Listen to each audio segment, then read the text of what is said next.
안녕하세요. 저는 30대 중반이고 지금 막 세 돌 지난 딸아이 엄마입니다. 지금은 좋은 남편 만나 결혼해서 잘 살고 있지만 지금의 행복이 무색하게도 제 지난 날은 그렇지가 못했다는 말씀을 먼저 드리고 싶네요. 친정에 관한 이야기는 남편 말고는 아무에게도 말한 적이 없는데 어디라도 털어놓고 싶은 마음에 용기 내서 사연 채널에 익명을 빌려 제 이야기를 해볼까 합니다. 저는 남들은 잘 모르는 어린 시절의 상처가 있습니다. 다른 분들은 시댁과의 갈등으로 사연 많이 보내시죠? 저는 다행히 좋은 시부모님을 만나 그런 걱정은 안 하고 삽니다. 제 고민은 시댁이 아닌 친정엄마입니다. 저는 친정엄마로 인해 어릴 적부터 마음의 상처를 많이 받았어요. 제 나이 벌써 40대를 바라보고 있고 아이까지 있지만 연 끊고 살기 전까지 친정엄마는 제게 울화를 주는 존재였습니다. 고백하자면 저는 그리 좋은 성격이 아닙니다. 겉보기엔 차분해 보이지만 사실 감정의 기복이 심하고 조금 우울하달까요? 지나치게 눈치를 보고 짜증도 많이 내는 성격이었습니다. 가장 안 좋은 것은 수시로 찾아오는 무기력한 우울감이 있었다는 겁니다. 약을 먹어야 할 정도로 심할 때도 있었는데 생활을 못할 정도는 아니었지만 지금은 자상한 남편을 만나 점점 좋아지고 있긴 합니다. 저는 성인이 되고 나서야 친정엄마와 저와의 관계를 객관적으로 볼 수 있게 되었었는데요. 저는 어릴 때부터 엄마들은 다 우리 엄마 같은 줄 알았습니다. 그러다가 자라면서 친구들 엄마를 보고 우리 엄마가 이상하다고 느끼기 시작했어요. 하지만 우리 집이 화목하지 못해서 엄마가 자식 욕심이 강해서 나한테 그런가 보다 하고 생각하며 살았습니다. 그러나 나이를 많이 먹고서야 엄마가 나르시스트 엄마의 전형적인 형태라는 걸 알았어요. 그러다 결국 저는 4년 전 결혼 직후부터 엄마와 완전히 연을 끊고 살고 있습니다. 지금은 연을 끊고 살면서 오히려 치유가 되고 있달까요? 결혼하고 얼마 안 되었을 때 엄마가 저를 찾아와 마지막으로 했던 대화가 아직도 생생하게 기억납니다. 엄마, 나는 이제부터 엄마가 처음부터 없었다고 생각하고 살 거야. 다시는 나한테 전화하거나 찾아오지 마요. 너 같은 배은망덕한 년이 세상 천지에 있는 줄 알아? 이제껏 먹여주고 입혀주고 다 키워준 공을 이런 식으로 갚아? 엄마, 말은 똑바로 하자. 엄마가 언제 나를 돌봐주기나 했어? 나 그냥 선인장처럼 혼자 컸어. 좋은 사람 만나서 이제 행복하게 살고 싶은데 엄마는 내 행복을 바라지를 않은 것 같아. 다시는 나한테 연락하지 마. 네 년도 네 아비랑 똑같아. 너네 집안이 그런 집안이야. 배신하는 종자만 있는 그런 집안이라고. 어쨌든 자식돌이는 해라. 당장 생활비부터 해결해줘. 생활비부터 내놓으라는 엄마 욕을 못 들은 척하고 그 후로 엄마와 아예 안 보고 삽니다. 모녀지간에 나눌 수 있는 흔한 대화는 아니지요. 차마 여기서 말할 수 없는 욕을 저는 골고루 들으며 자란 사람입니다. 저는 30년 넘게 살면서 그때 처음이자 마지막으로 엄마에게 제가 하고 싶은 말을 하고 엄마를 다시는 보고 살지 않겠다 결심했습니다. 제 친정엄마는 제가 결혼하기 전날까지 전화를 종해 욕설을 하며 괴롭히셨고 지속적으로 제게 생활비를 달라며 돈을 요구하신 분입니다. 물론 4년이 지난 지금은 든든한 남편 때문에 저한테 함부로 하지 못하고 있죠. 비겁하게 문자를 하거나 제가 받지 않아도 전화를 끈질기게 하는 정도입니다. 제가 친정엄마와 부모 자식 간의 인연까지 끊어버리겠다 마음먹은 건 사소한 모녀지간의 다툼 때문이 아닙니다. 그보다 더 오랜 기간 어린 시절부터 엄마에게 당했던 학대와 무시 때문이었죠. 제 친정엄마는 남에게 보이는 게 굉장히 중요해서 자식들을 남에게 보여주기 위한 도구로 사용하신 분입니다.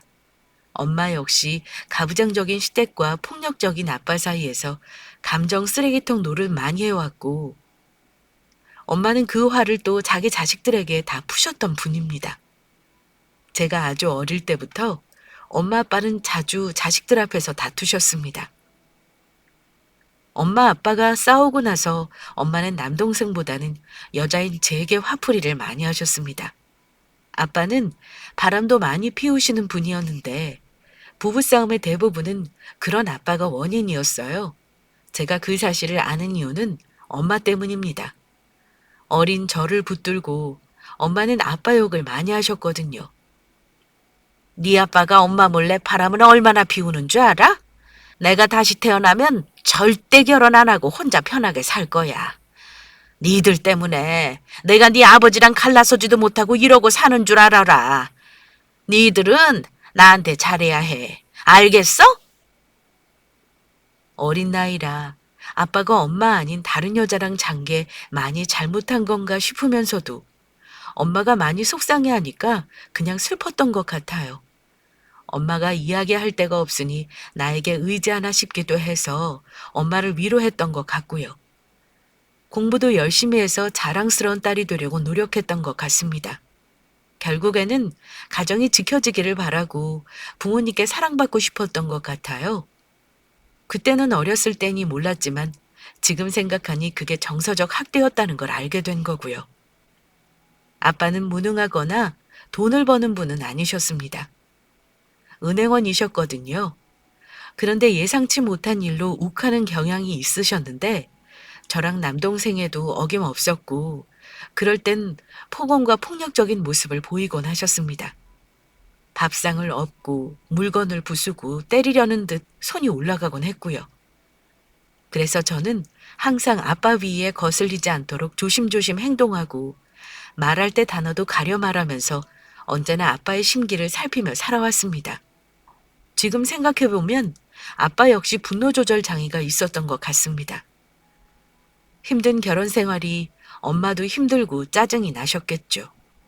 그러면 항상 저에게 화내고 짜증내고 때리곤 하셨습니다. 그러다가 가세 기운 건 아빠와 엄마가 결국 이혼하고 나서부터였습니다.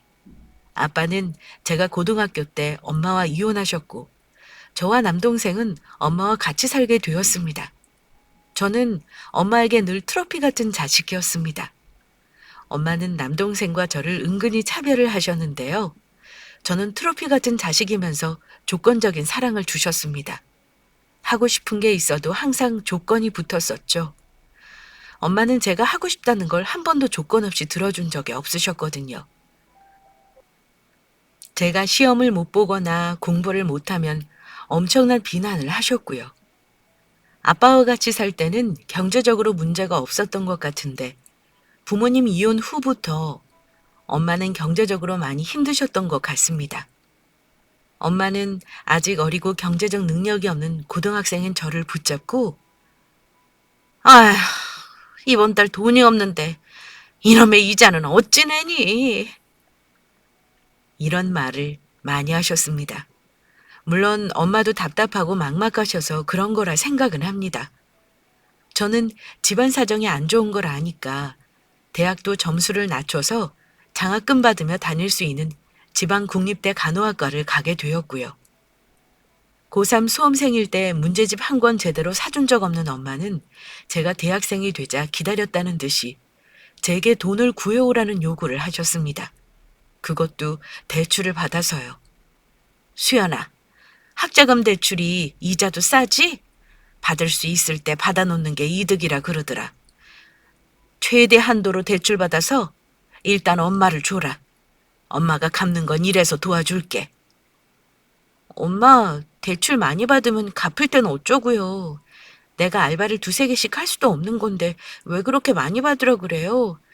그냥 갚을 수 있는 빌리지. 야, 이년아. 너는 그냥 엄마가 하라는 대로 하면 되는 거야. 네 년이 갚을 것도 아니면서 말이 많다. 엄마가 설마 네 앞으로 대출 내고 나 몰라라 할 것 같아 그러니? 걱정 말고 엄마 말대로 해. 자기 뜻에 따르지 않으면 무턱대고 화부터 내고 욕을 하는 엄마 때문에 저는 울며 겨자 먹기로 엄마 말을 따를 수밖에 없었습니다. 그 당시 한 학기 등록금이 150이 좀 안 되었을 때인데 엄마는 결국 저를 데리고 다니면서 그때 당시 대략 2천만 원이 넘는 빚을 지게 하셨습니다. 학자금 대출받은 돈으로 부모님께서 제 등록금을 한 번이라도 내주셨느냐면요. 불행하게도 아니었습니다. 설마 그래도 엄마가 딸 이름으로 대출받으면서 안 갚아주시려나 했는데 설마가 사람 잡더라고요. 저는 대학생활 내내 하루에 5시간 이상을 자본 적이 없었습니다. 늘 두세 탕씩 알바를 뛰었고 휴학을 하면 더 힘들 것 같아 무조건 졸업을 하려고 이 악물고 버텼습니다. 겨우 힘들게 졸업하고 대학병원 간호사로 취직할 때까지 그 과정을 얘기하자면 그 사연을 밤새 얘기해도 모자랄 정도입니다. 그런데 취직하고 나서는 더 힘들었습니다. 저는 사회생활을 시작하고 나서도 제 앞으로 있는 대출을 갚느라 정신이 없었고 30살이 다 돼가도록 신용카드를 만들지 못했습니다. 그것도 모자라 저는 용돈을 빼고 엄마에게 제 월급을 모두 갖다 줘야만 했고요. 저는 엄마가 갚지 않은 대출 때문에 신용불량자가 되었고 다 갚을 때까지 신용카드도 만들 수 없었습니다. 남동생도 그때쯤 취직을 했었는데 청소년기에 방황을 하긴 했지만 성인이 되어서는 성실히 열심히 회사 생활을 해서 월급도 적지 않았습니다. 엄마가 동생의 월급을 관리해 준다고 하셔서 동생은 월급을 의심 없이 엄마에게 맡겼고요. 그런데 2년 후에 차를 사겠다고 엄마에게 돈을 달라고 했을 때 월급은 맡기는 족족 다 사라졌다는 것을 뒤늦게야 알게 되고는 다시는 연락도 하지 말라며 집을 나가버렸습니다. 동생은 어찌 보면 저보다는 현명했던 것 같네요. 물론 남자라서 더 집 나가는 게 쉬웠을지도 몰라요. 저는 그때 화난 동생을 달래면서 집을 나가지 말라고 붙잡았었습니다. 그런데 동생은 제게 이런 말을 하더군요. 누나야말로 정신 차려. 난 지금 나가면 다시는 엄마하고 연락 안 할 거야. 누나도 참 불쌍하다. 나는 엄마고 아빠고 둘 다 용서 못 하겠어. 어떻게 부모가 그래?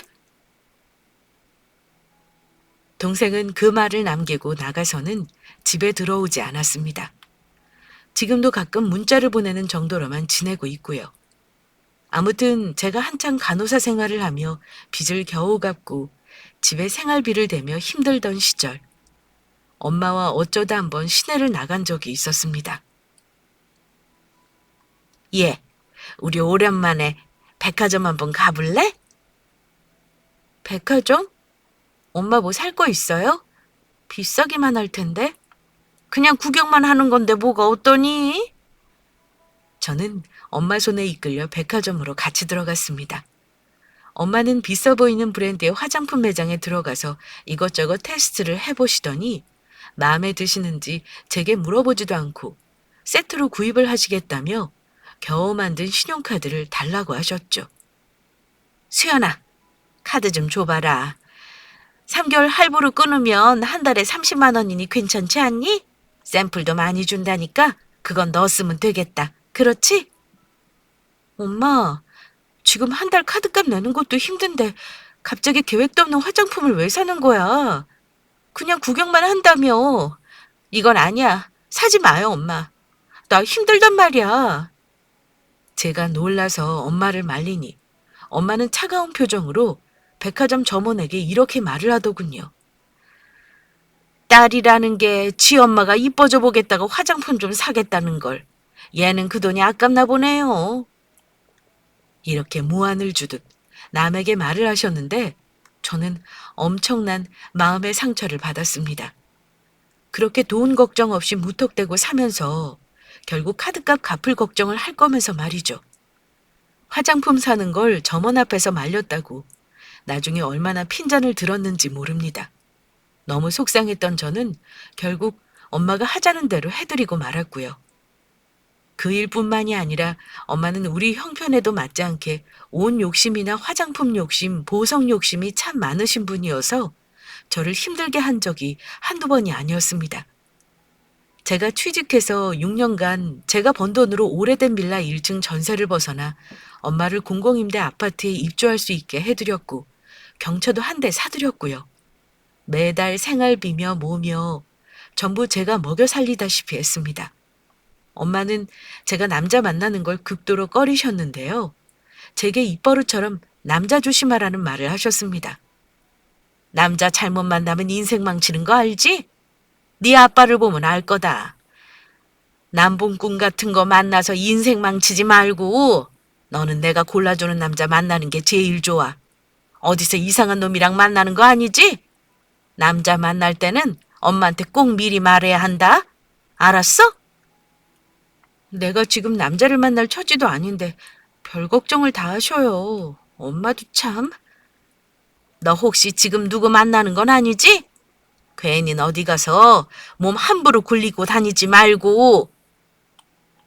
엄마는 다 큰 딸의 월급과 사생활까지 철저하게 통제하고 싶어 하시는 분이었습니다. 저는 엄마에게 트로피 같은 딸이었기 때문에 엄마 기준 지방 국립대 간호학과를 나와 대학병원 간호사를 하는 나름 자랑스러운 딸이었죠.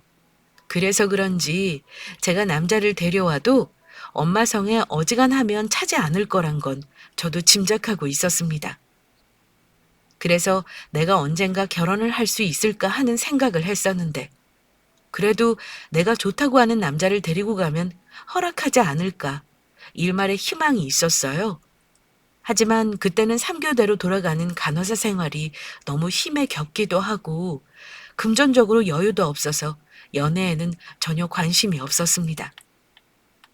그런데 쥐구멍에도 벼뜰 날이 있다는 말처럼 정말 믿을 수 없게도 저한테 관심이 있다는 남자를 만나게 되었는데요. 병원에서 수술을 받은 환자분의 자제분이셨습니다.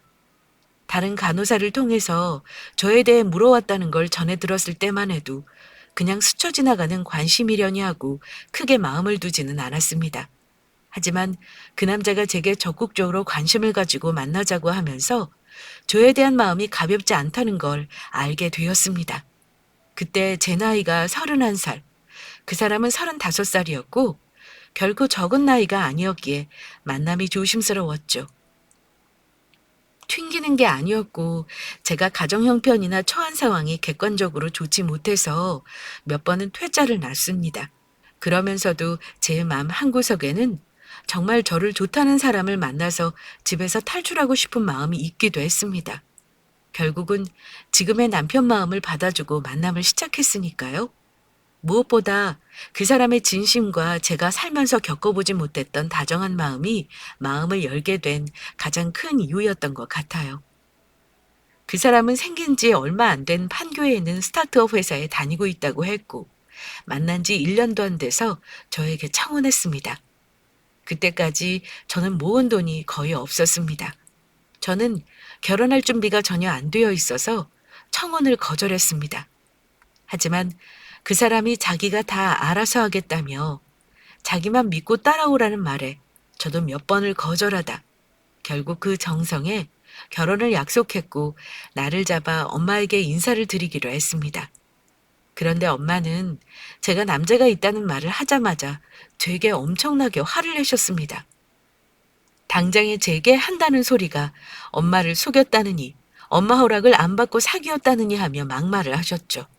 심지어 제게 세상 물정 모르는 바보라 욕하고 너는 내 자식이 아닌 것 같다는 말까지 하셨습니다. 너 인연, 엄마한테 말도 안 하고 남자를 만나? 엄마가 얘기했지? 남자 잘못 만나면 안 된다고. 지금 31살에 무슨 결혼이니? 그럼 엄마는 생활비며 다 어찌 감당하라고 그래? 엄마, 내가 몇 년간 갖다 준 돈이 얼만데 그런 말을 해. 이 집 보증금 빼달라 한 것도 아니고 이젠 엄마도 소일거리라도 해야 하지 않아? 내가 생활비를 주더라도 결혼하면 월급을 다 갖다 줄 순 없어. 뭐? 절대 안 돼? 지금 무슨 결혼을 하니? 너 모아놓은 돈이나 있어? 창현 씨가 나 돈 없어도 괜찮대. 자기가 집도 있고 차도 있고 다 알아서 한다고 했어. 나는 혼수만 간단히 해가면 되는데 뭐가 문제야, 엄마? 집이 있다고? 뭐 암튼 엄마는 아직 이르다고 생각하는데 일단 데리고는 와봐. 엄마가 봐서 아니면 결혼 못할 줄 알아? 그런데 엄마는 제가 데려온 남편감을 별로 마음에 들어 하지 않으셨습니다. 예비 남편의 인사에도 노골적으로 싫은 티를 내셔서 제가 얼마나 민망했는지 모릅니다. 그래, 무슨 회사를 다닌다고? 생긴 지 얼마 되지도 않은 회사라고 들었는데 우리 수연이보다 월급도 적겠네. 그렇게 월급이 적지는 않습니다. 제가 수연 씨 하고 싶은 거 하고 살 수 있을 만큼은 버니 너무 걱정하지 마세요, 어머니. 글쎄, 그럼 자네는 대학은 어디 나왔나? 실은 제가 대학을 다니던 중에 중퇴를 해서요. 엄밀히 말하면 고졸이네요. 뭐? 고졸? 자네 그럼 대학도 못 나왔다는 건가? 나 원참 기가 막혀서.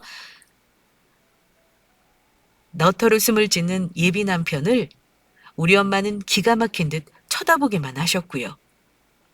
실은 저희 부모님은 수연이를 마음에 들어 하십니다. 차분하고 참하다고요. 제가 수연이 상황은 잘 알고 있어서요.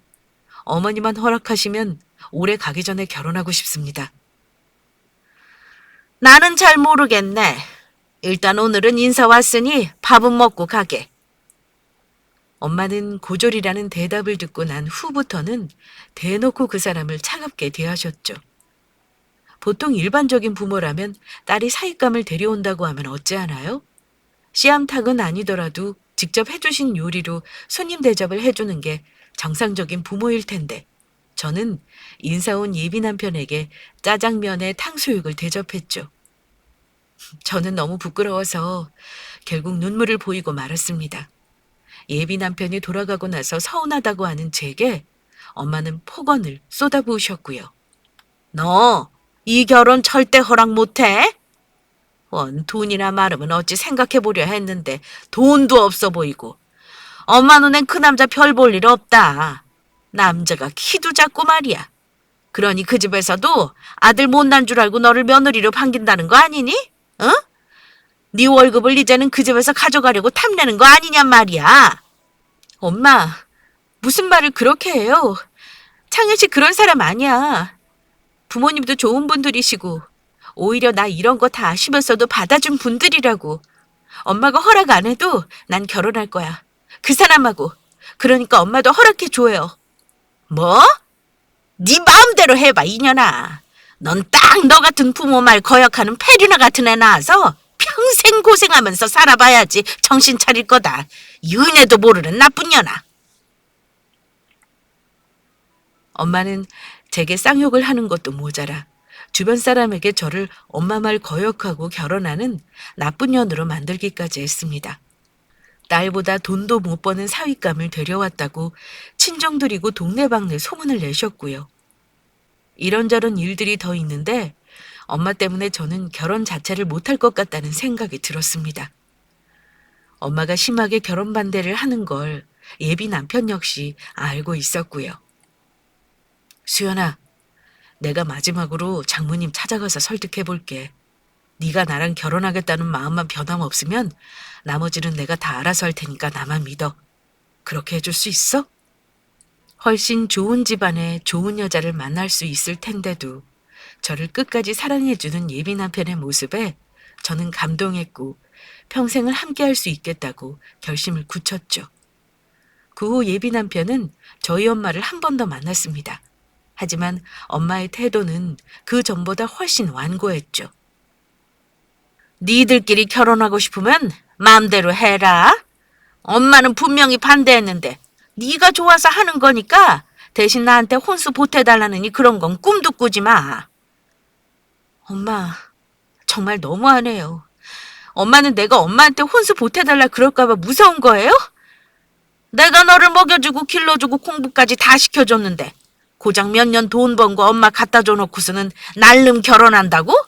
괘씸한 년. 장모님, 말씀이 너무 심하신 것 같네요. 장모님 뜻이 그렇다면 어쩔 수 없죠. 언제까지 수연이가 장모님한테 월급 갖다 바치면서 같이 살 수는 없는 거잖습니까? 저는 수연이랑 꼭 결혼할 거고 오늘 이후로는 저희가 다 알아서 할 테니 결혼식에만 와주십시오. 마지막으로 어머니 노릇한다 생각하시고요. 뭐? 결혼식 그깟 거 갈 것도 없네. 네가 좋아서 하는 결혼이니까 알아서 가. 혼수고 뭐고 난 아무것도 못 해준다. 엄마, 나중에 엄마가 도와달라고 해도 나 이제 모른 척 할 거야. 신경 하나도 안 쓸 거고 용돈이고 생활비고 나한테 달라는 말 하지 마. 어떻게 딸이 결혼한다는데 혼수 못 해주겠다는 말을 해? 나 그런 거 바라지도 않았어. 엄마한테 이제 신경 안 써도 되니까 너도 엄마한테 돈 한 푼 바라지 마. 너도 이 집 보증금이니 뭐니 한 푼이라도 달라 그랬다가는 내가 가만 안 있을 줄 알아라. 알겠어? 그랬다가는 그냥 부모 자식 간 연 끊어버릴 줄 알아. 어릴 때부터 엄마 때문에 힘들긴 했지만 살면서 가장 창피하고 참담한 순간이 있다면 저는 저 순간이라고 감히 말할 수 있습니다. 정말 내 친엄마가 맞는지 의심이 될 정도로 비참한 기분이었죠. 남편도 엄마의 반응을 보고 여타의 부모와 다른 모습에 많이 놀란 듯 했습니다. 창현 씨, 많이 놀랐지. 나 너무 힘들게 살아서 엄마 말대로 그냥 속 시원히 안 보고 살고 싶어. 네가 원하면 그렇게 해도 되는 거야. 내가 보니 너 정말 힘들었겠다. 앞으로 네가 하고 싶은 대로 해. 결혼할 때까지 네 짐 빼서 내 아파트로 들어와서 사는 건 어때? 그냥 너는 몸만 와도 돼. 그 후 저는 예비 남편 뜻에 따라 제 짐을 빼서 부모님에게 독립해서 살고 있는 예비 남편의 집으로 먼저 들어갔습니다. 며칠 한숨 돌리고 나니 예비 남편이 하고 싶은 말이 있다며 분위기를 잡더니 제게 이러더군요. 수연아, 실은 내가 너한테 아직 사실대로 말 안 한 게 있어. 네가 사업하는 사람은 불안해서 싫다 그러는 바람에 처음부터 말 못해서 미안하다. 뭔데 그래? 결혼까지 하기로 한 마당에 뭐가 걱정이야? 창현 씨가 실직했다고 해도 결혼할 거니까 걱정 말고 털어놔봐. 그때 예비 남편은 사뭇 진지한 표정으로 한참을 저와 대화했고 저는 남편이 제게 털어놓은 고백을 듣고 많이 놀라고 말았습니다. 그리고 자기만 믿고 따라오라는 말에 알겠다고 했고요. 남편이 제게 거짓말을 한 게 있었지만 결과적으로 남편이 현명했던 것 같습니다. 수연아, 아무튼 내 말대로 해. 다음 주 장모님이 우리 회사 창립 기념일 행사 초대하고 싶다고 말씀드려봐. 와서 식사하고 가시라고. 그래도 딸이 결혼하겠다는 남자인데 그 정도는 해주시지 않을까? 글쎄, 엄마가 과연 오려고 할까? 난 그냥 엄마랑 안 보고 살 생각이야. 더 이상 엄마랑은 연락하고 싶지 않아. 하지만 남편은 우리 엄마도 알 건 알아야 한다며 그날 무슨 일이 있어도 오시게끔 하라고 제게 부탁했습니다. 저는 마지못해 엄마를 초대했지만 예상대로 엄마는 떨떠름한 반응이셨습니다. 나 결혼하는 거 엄마 도움 원하지 않아. 이건 창현 씨 뜻이니까 오든 말든 엄마가 선택해요. 창현 씨 회사에 말단 사원 아니야. 나름 중요한 위치에 있는 사람이니까 무시하지 마. 엄마, 궁금하면 회사 와서 엄마 눈으로 확인해 봐요. 저는 날짜와 장소를 엄마에게 알려주고는 엄마가 와도 그만, 안 와도 그만이라고 생각했습니다. 그런데 뜻밖에도 그날 엄마는 회사에 찾아왔더군요. 저는 집을 나온 후 처음으로 엄마와 어색한 재회를 하게 되었습니다. 엄마는 제게 눈을 흘기며 그러셨죠. 이렇게 복잡한 곳에 나를 뭐하러 오라 그래? 네 남편감이 이 회사에서 뭐라도 된다니? 너는 남자 따라 날름 집 나가서 이 엄마는 걱정도 안 되는가 보구나. 이번 달 월급은 붙이지도 않았더라? 이따 끝나면 돈 붙여놔. 알겠어? 엄마의 어처구니 없는 말을 듣고 어이가 없어 제 표정이 썩고 있는데 마침 사회자가 제 예비 남편을 소개하더군요. 엄마 그만하고 저기 저 사람이나 봐. 엄마가 싫다는 사윗감 뭐 하는 사람인지 똑똑히 봐두라고요. 엄마는 행사장에서 축사를 하는 그 사람을 보고 놀라서 입을 다물지 못했습니다. 왜냐면 제 예비 남편이 작은 회사지만 그 회사의 대표였거든요. 설립한 지 이제 3년 된 작은 벤처기업이지만 단기간 매출 50억 원을 달성하고 직원들과 회사의 창립을 축하하는 자리였고요. 저 사람이 이 회사 대표야. 내가 많이 모자란데도 나 아끼고 사랑해주는 사람이야. 그러니까 엄마도 나 혼수 걱정은 안 해도 돼. 엄마한테 손 벌릴 일은 없을 거고 대신 앞으로 엄마도 나한테 도움받을 생각은 말아요. 나 이 말하려고 엄마 오라 그런 거야. 제 말을 들은 엄마는 당황한 듯 했지만 금세 태세 전환을 했습니다. 제가 어려서부터 봐오던 그 모습 그대로였죠. 세상에, 이 회사 대표라고? 그게 정말이니? 근데 대표까지 한다는 사람이 너랑 결혼하자고 그래? 그때 놀란 토끼 눈을 하며 제게 묻는 엄마에게 예비 남편이 다가와 인사를 건넸습니다. 장모님 오셨나요? 제가 솔직히 말씀 못 드린 건 죄송합니다. 수연이한테 먼저 털어놔야 해서 본의 아니게 솔직히 말씀을 못 드렸네요. 바로 전까지 제게 월급을 붙이라며 냉담하게 말하던 엄마는 얼굴에 환한 웃음을 띠며 이러더군요. 어머, 우리 사위가 이리 대단한 사람인 줄 몰랐네. 어쩐지 처음 봤을 때 뭔가 대범하고 범상치 않았지 뭔가. 그래, 결혼 준비는 잘 돼가나?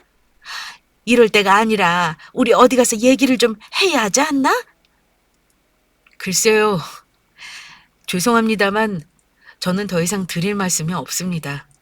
제가 오늘 오시라고 한 건 자식된 도리로 마지막으로 딸이 결혼하는 사람 괜찮은 사람이라는 거 보여드리려고 오시라는 거라서요. 그동안 수연이가 어떻게 살아왔는지 들어왔습니다. 저는 이 사람이 하자는 대로 할 거라서요. 수연이가 어머니랑은 그만 보고 싶어 합니다만 그때 제가 두 사람 사이를 가로막았습니다. 엄마! 그만해요. 오늘 엄마랑 결혼 상의하려고 만나자고 한 거 아니니까. 나 이런 잘난 사람하고 결혼하니까 걱정이고 나발이고 할 거 없다는 거 보여주려고 만나자 한 거야. 그러니까 내가 결혼을 하건 뭘 하건 이제 딸 없는 셈 치고 사세요. 얘가 지금 무슨 말을 하는 거야? 없는 셈 치라니? 네가 내 딸이라는 사실이 뭐 없던 일이 되겠어? 나도 잘난 사위 보는데 이제 호강 좀 해보자. 쓸데없는 소리 하지 말고 결혼 어찌 돼가는 건지 말해봐. 사위? 엄마, 처음에 인사하러 갔을 때 문전박대하고 짜장면 주던 거 기억 안 나? 엄마는 뜯어먹을 거 없는 사람은 자식이고 뭐고 내치는 사람이잖아. 근데 이제 와서 회사 대표라니까 아차 싶은가 보네? 나 어릴 때부터 지금까지 엄마한테 휘둘리면서 하라는 대로 다 했잖아. 근데 이 사람 만나고 알겠더라. 정상적인 부모는 자식한테 엄마처럼은 하지 않는다는 거. 오늘 이후로 나 엄마 죽었다고 생각할 거야. 다시는 나한테 연락하지 마요. 부모 자식 연 끊겠다고 한 건 엄마 입에서 먼저 나왔다는 거 잊지 말고 돌아가요. 엄마는 울분을 토하는 제게 배은망덕 하다느니 제 아버지 쪽 친가가 원래 배신을 잘하는 집안이라느니 하며 악담을 하고는 가셨습니다. 저희 엄마 고약한 성미를 전부 지켜본 예비 남편 역시 매우 놀란 눈치였죠. 생각해보니 제가 엄마한테 화내면서 그렇게 울어본 게 처음이었습니다. 뭐하러 내가 나를 희생해가며 엄마에게 그동안 내가 번 월급을 다 퍼줬나 후회되더라고요. 조금만 못되게 살 걸 하고 많이 후회했습니다. 그 후 결혼 진행은 정말 감사하게도 시댁에서 감당해 주셨고 혼수 구색은 제가 겨우겨우 드러났던 적금으로 갖추었습니다. 저는 엄마에게 결혼 날짜와 장소도 말하지 않았습니다. 결혼식장에 들어갈 때까지 과연 내가 이 결혼을 무사히 할 수 있을까 두렵기까지 했고요. 그런데 이렇게 결혼을 할 수 있게 되더라고요. 저는 제 시부모님께도 정말로 감사드리는 것이 다른 거 하나도 안 보고 저 하나 보고 믿어주신 겁니다. 세상에 아무리 아들이 좋다라는 여자라 해도 며느리감 욕심 없는 시부모가 있겠습니까? 시부모님은 아들을 결혼시키기로 한 그 순간부터 저를 딸로 생각한다고 아무 걱정 말라 하셨습니다. 남편과 시부모님이 아니었다면 저는 아마 평생 결혼하지 않고 혼자 살았을 겁니다. 결혼하고 나서 저는 직장을 관두었습니다. 바로 아이를 가질 생각이었는데 아무래도 3교대는 몸에 무리가 많이 가기도 했고 남편은 제가 조금 쉬는 시간을 가지길 원했거든요. 당신은 나랑 결혼하는 순간부터 나랑만 산다고 생각해. 그동안 많이 힘들었잖아. 집에서 쉬는 시간 가지면서 당신 하고 싶은 거 생각해봐. 이렇게 말을 예쁘게 하는 자상한 남편 만난 덕에 집에서 사모님 놀이를 하고 있었는데요. 그때도 저는 엄마와는 연락을 안 하고 있었습니다. 오히려 제 내면 치유를 위해 저한테만 집중하고 있었죠. 아무튼 결과적으로 연락 끊기는 정말 긍정적인 효과를 보여줬습니다. 마음의 회복도 빠른 편이고 무엇보다 자유로웠고요. 이제 사람답게 사는 느낌이 들었습니다. 스스로도 노력을 많이 했고요.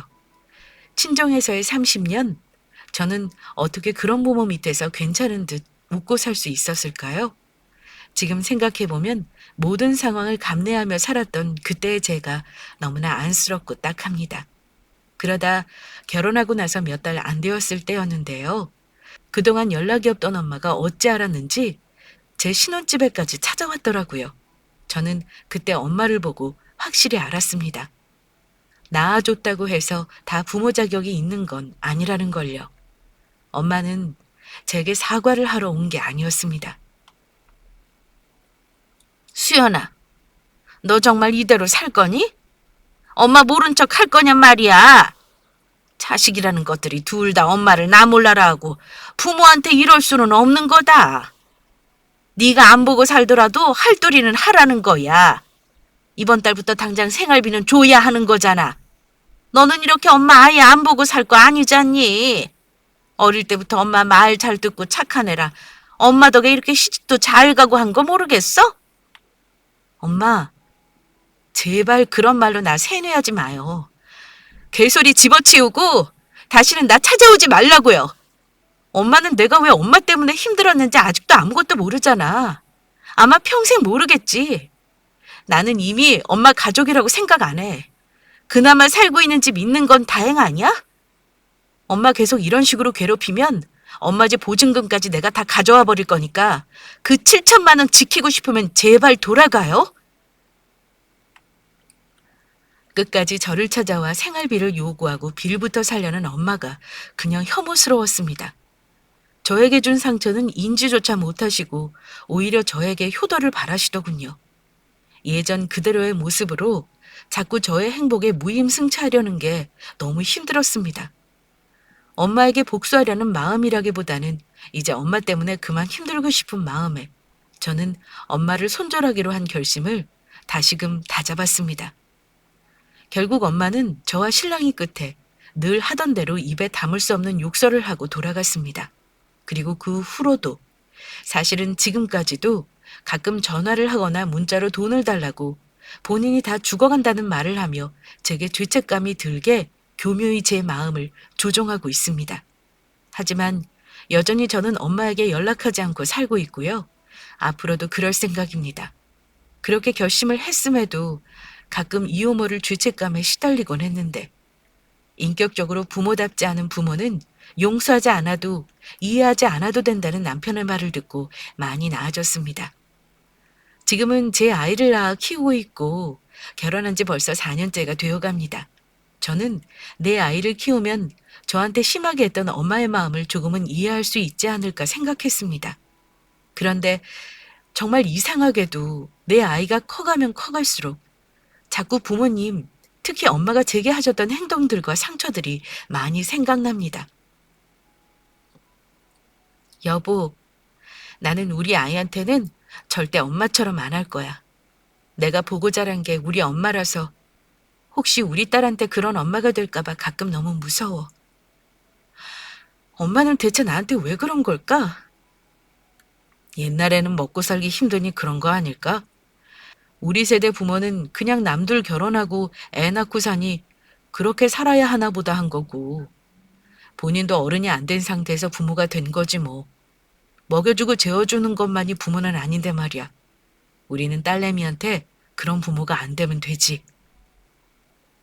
저는 남편과 결혼 생활이 그동안 엄마와 살아온 세월보다 짧았음에도 불구하고 남편에게 많은 치유를 받았습니다. 배우자를 잘 만나면 어린 시절의 상처가 치유된다는 말이 있던데 정말 그렇더라고요. 말을 안 하고 있을 뿐이지 제 나이 또래에 아마 저 같은 부모와 힘들게 산 분들 많을 거라 생각합니다. 저와 비슷하게 아직도 부모로 인해 고통받는 분이 있다면 자신을 정신적으로 좀먹는 부모와는 꼭 연을 끊으라 말하고 싶네요. 그래야 둘 다에게 좋습니다. 특히 나 자신에게 정말 많은 치유와 회복이 됩니다. 연을 끊는 것만으로도요. 저는 자신이 제일 싫어하는 사람의 모습을 담게 된다는 말을 항상 경계하며 살고 있습니다. 혹여 제가 엄마와 비슷한 모습을 제 아이에게 보일까봐 두려워서요. 아동 발달 심리 서적도 많이 읽고 심리학 강의도 찾아 들으면서 저 자신을 치유하기 위한 노력을 아직도 하고 있어요. 특히 저는 세상 제일 귀하고 예쁜 제 아이에게 절대 저와 같은 상처를 주지 않고 키우려 노력하고 있습니다. 아이답게 클 수 있도록 돕는 엄마가 되자고 매일 다짐합니다. 문득 떠오르는 어린 시절의 저에게 잘 이겨내서 기특하다, 대견하다며 마음 한편에서 잘 다독여주며 지금의 삶을 잘 살아나가려고 합니다. 엄마가 과거에 저에게 했던 잘못들을 진심으로 미안해하고 저한테 사과한다면 저도 다시 한번 엄마를 볼 수 있을 것 같긴 한데 역시나 이건 불가능할 것 같습니다. 그냥 지금 이대로가 좋네요. 저는 제 사연을 통해 부모와 연 끊는 자식들을 응원하고 싶네요. 꼭 명심하세요. 최대한 힘들게 하는 부모와는 멀리 떨어져야 행복을 찾습니다. 저보다 힘든 분들도 계실 텐데 긴 사연 들어주셔서 감사하다는 말씀 드리며 사연 끝마치겠습니다.